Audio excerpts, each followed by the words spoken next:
Saya ingat dalam minggu yang lalu saya perbahaskan tentang ada 10 perkara yang diharamkan kepada wanita yang haid. Yang pertama adalah salat. Yang kedua adalah puasa. Yang ketiga adalah membaca Al-Quran. Yang keempat, menyentuh Al-Quran. Yang kelima, membawa Al-Quran. Yang keenam, berada di dalam masjid. Yang ketujuh, melintasi masjid bila mana khawatir akan mengotori masjid. Yang ke-8, al-istimta' baina surra wal rukbah, dilarang mendekati secara langsung tanpa penghalang antara pusar sampai ke lutut. Yang ke-9 adalah bercerai. Yang ke-9 adalah bercerai walaupun jatuh tapi hukumnya adalah haram. Yang ke-10 apa yang ke-10? Tawaf. Dan semua ada 10 perkara yang diharamkan kepada wanita yang sedang berada dalam keadaan haid. Di antaranya adalah puasa. Dan ini menjadi pembahasan kita pada malam hari ini. Dan berkenaan dengan membaca Al-Quranul Karim, madhab yang menjadi pegangan kita, madhab Imam Syafi'i, adalah tidak dibenarkan perempuan haid membaca Al-Quranul Karim. Walaupun ianya bukan menjadi kesepakatan semua ulama, disebabkan oleh karena cara pengambilan dalil dan sandaran dalil ulama berbeza. Sandaran ulama madhab Imam Syafi'i yang mengatakan membaca Al-Quran bagi wanita haid tidak dibenarkan adalah bersandarkan daripada hadis daripada Imam Ad-Darimi yang mengatakan 4 perkara yang tidak diperbolehkan kepada orang yang berada dalam keadaan haid. Di antaranya adalah membaca Al-Quran Al-Karim, dan juga dalam hadis Imam Ad-Darimi.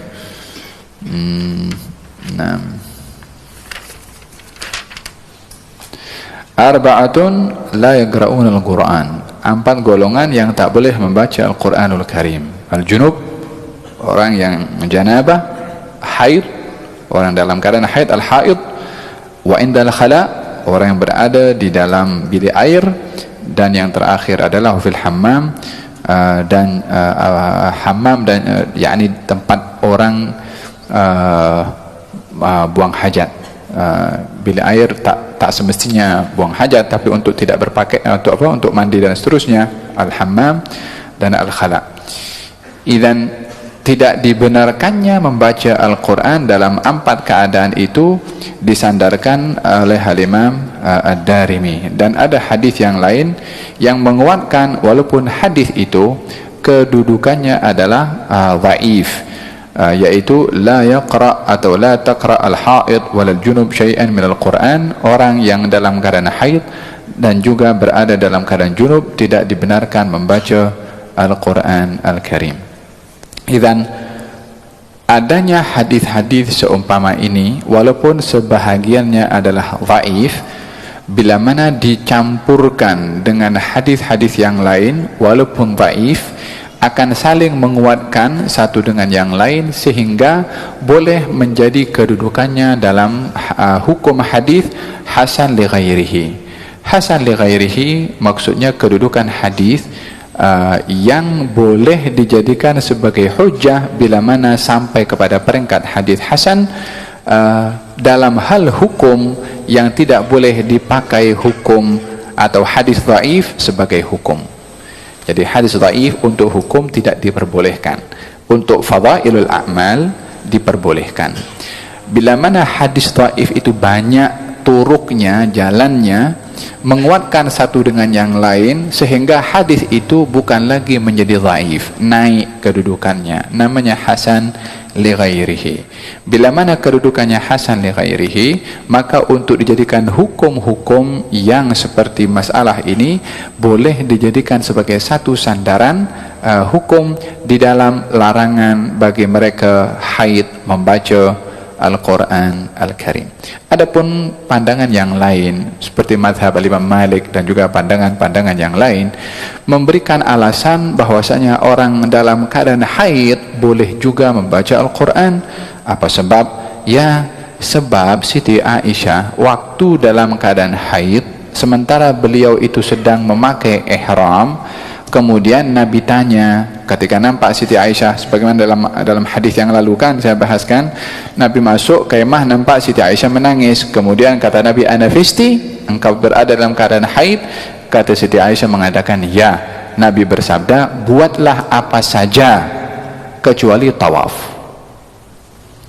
Difahami kalimat Nabi itu apa saja, dan di situ tanpa mengecualikan selain daripada tawaf, maka di situ ditafsirkan, difahami oleh Imam Malik dan juga Imam At-Tabari, kalau baca Quran pun juga tidak termasuk yang dikecualikan untuk dilarang kepada orang yang haid, sebab Nabi hanya mengecualikan tawaf saja. Fahim dong? Kesemuanya kembali kepada cara memahami, kembali kepada cara memahami. Kita ini kalangan orang awam yang dimaksudkan bukan ahli di dalam istimbat, yakni belum layak untuk nak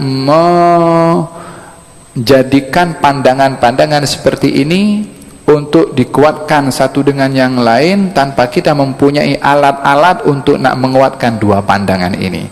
Jadi bagi kita yang berpegang kepada mazhab Imam Syafi'i, hendaklah berpegang juga tetap kepada pandangan mazhab Imam Syafi'i, walaupun ada pandangan yang lain yang mungkin benar, tetapi supaya tidak nampak kita ini macam mazhab roja. Tahu mazhab roja? Mazhab yang senang campur aduk semua. Dalam hal ini susah mazhab Syafi'i ini, tak perlu bermadhab pun, kita terus kepada Quran dan Sunnah saja. Quran tak ada, ini hadisnya dhaif, awak kata dhaif, menurut mazhab Syafi'i mungkin pengikutnya mengatakan tidak dhaif.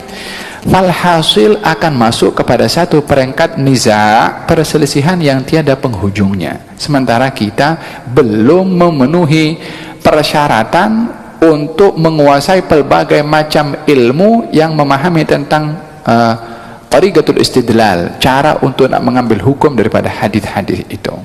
Idzan, kembali kepada pokok permasalahan, madhab kita, madhab Imam Syafi'i mengatakan atau berpandangan tidak dibenarkan orang dalam keadaan haid untuk membaca Al-Quran Al-Karim.